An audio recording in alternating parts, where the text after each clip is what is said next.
দুই জায়গায় বিসমিল্লাহ না পড়লে আপনার জীবনে বিপদ চলে আসবে। মনে রাখতে হবে বাবা, কারণ আমরা জানি যে প্রত্যেকটা কাজের শুরুতে বিসমিল্লাহ পড়লে সেই কাজের ভিতরে আল্লাহ পাক বরকত দেন। কিন্তু হ্যাঁ, মনে করেন যে কোনো ভালো কাজে আপনার বিসমিল্লাহ মনে নাই, আপনি পড়তে পারেন না, এতে করে আপনার কোনো ক্ষতি হয় না। কিন্তু দুইটা জায়গা হচ্ছে এমন যেখানে যদি ভুল বশত আপনি বিসমিল্লাহ না পড়েন তাহলে আপনি অনেক বড় ভুল করলেন, অনেক বড় অপরাধ করলেন, যেটার খেসারত আপনাকে দিতেই হবে। এই জন্য আমরা প্রত্যেকটা ভালো কাজে আমরা বিসমিল্লাহ বলে আমরা শুরু করব, বিসমিল্লাহ বলে আমরা আরম্ভ করব। কারণ বিসমিল্লাহ পরে যে কাজটা আপনি শুরু করবেন সেই কাজের ভিতরে আমার আল্লাহ রহমত বরকত, আল্লাহ পাক ওই কাজের জিম্মাদারি আমার আল্লাহ গ্রহণ করেন। আল্লাহ পাক রব্বুল আলামিন আপনি যখন কোরআন স্টার্ট করবেন, কোরআন যখন শুরু করবেন, তখনই আমার আল্লাহ বলেছেন বিসমিল্লাহির রহমানির রহিম, আমি আল্লাহর নামে শুরু করেছি, যিনি রহমান, যিনি রহিম, যিনি অতি দয়ালু। যখনই কোনো কাজ আপনি আরম্ভ করবেন অবশ্যই অবশ্যই আপনি বিসমিল্লাহ বলে আপনি শুরু করবেন। এটার ফজিলত হচ্ছে একরকম। এখন কি এমন দুইটা জায়গায় যেখানে বিসমিল্লাহ না পড়লে আপনার অনেক বড় ক্ষতি হয়, অনেক খেসারত দিতে হয়, সেই জায়গাটা কোনটা সেটা আমরা আলোচনা করব ইনশাআল্লাহ। সম্মানিত হাজিরিন, আমরা মুসলমান হিসাবে জীবনের শুরু থেকে নিয়ে কবরে যাওয়া পর্যন্ত আমাদেরকে শিক্ষা অর্জন করতে হবে। যেই বিষয়টা আমি জানি না সেটা আমাদেরকে জানতে হবে, আর যেটা আমি জানি আলহামদুলিল্লাহ সেটার উপর আমল করতে হবে। জানি না এমন কথা কখনো কোনো মুসলমানের বাচ্চা বলতে পারে না। আপনি জানবেন না কেন, গবেষণা করবেন, আপনি আরো গবেষণা করবেন, আরো জানবেন, জানার কোনো শেষ নাই। তো কি এমন দুইটা জায়গা আছে যেখানে বিসমিল্লাহ না পড়লে ক্ষতি হয়? এক নাম্বার হচ্ছে টয়লেট, বাথরুম।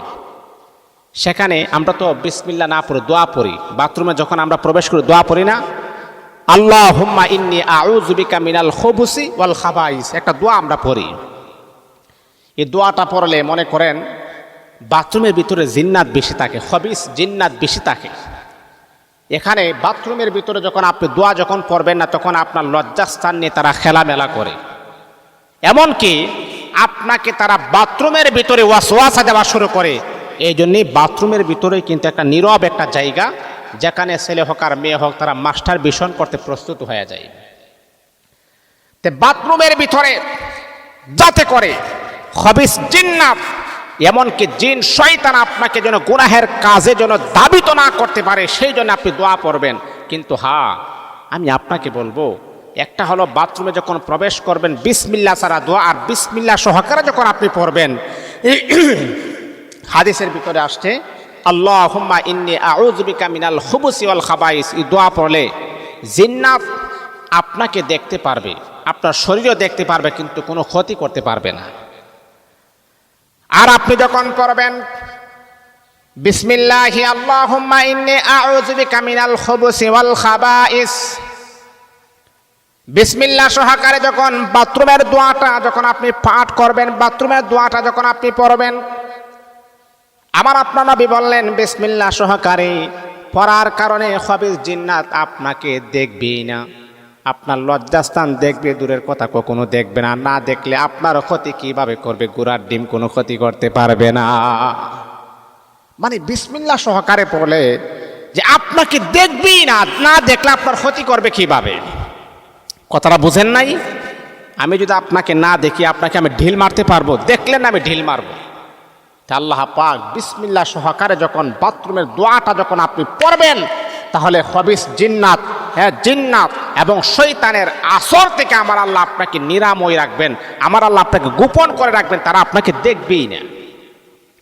তাহলে এক নাম্বার হলো আপনি বিসমিল্লাহ সহকারে বাথরুমের দোয়াটা আপনি পড়বেন, বিসমিল্লাহি আল্লাহুম্মা ইন্নী আউযু বিকা মিনাল খুবুসি ওয়াল খাবাইস। মনে থাকবে তো ইনশাআল্লাহ? এটা হলো এক। কারণ আমাদের ম্যাক্সিমাম এখন অ্যাটাচ বাথরুম আছে, প্রত্যেকটা ফ্যামিলি তো এখানে অ্যাটাচ বাথরুম। যারা মনে করেন দালান কোঠা যারা বানাই, তারা কিন্তু অ্যাটাচ বাথরুম বানাই। অ্যাটাচ বাথরুম যেহেতু বানাচ্ছেন, আপনি দোয়া পড়তেছেন কি পড়তেছেন না এরকম কোনো আন্দাজ আপনার নাই। না, আপনি দোয়া পড়ে আপনি যাবেন, দোয়া পড়ে আপনি বাথরুমে যাবেন। এটার ফজিলত কিন্তু অনেক অনেক বেশি। দুই নাম্বার হলো যখনই আপনি খাবার খাবেন, খাবারের শুরুতে আপনি বিসমিল্লাহ পরে খাবার শুরু করবেন। বিসমিল্লাহ শুরু করবেন, বিসমিল্লাহ বলে খাবারটা পরিবেশন করবেন, খাবার শুরু করবেন। যে খাবার বিসমিল্লাহ নাই সেটা শয়তানের খাবার হয়ে যায়। আপনি মুখ দেওয়ার আগে শয়তান সে খাবারে মুখ দেয়, আর আপনি যখন বিসমিল্লাহ পড়বেন শয়তান মুখ দেওয়ার মতো কোনো সাহস্তর হই নাই, শয়তান মুখ দিতে পারবে না। এই জন্য দুই জায়গায় বিসমিল্লাহ না পড়লে আপনার বিশাল ক্ষতি হবে। আল্লাহ আমাদের সবাইকে বুঝার আমল করার জন্য তৌফিক দান করুন।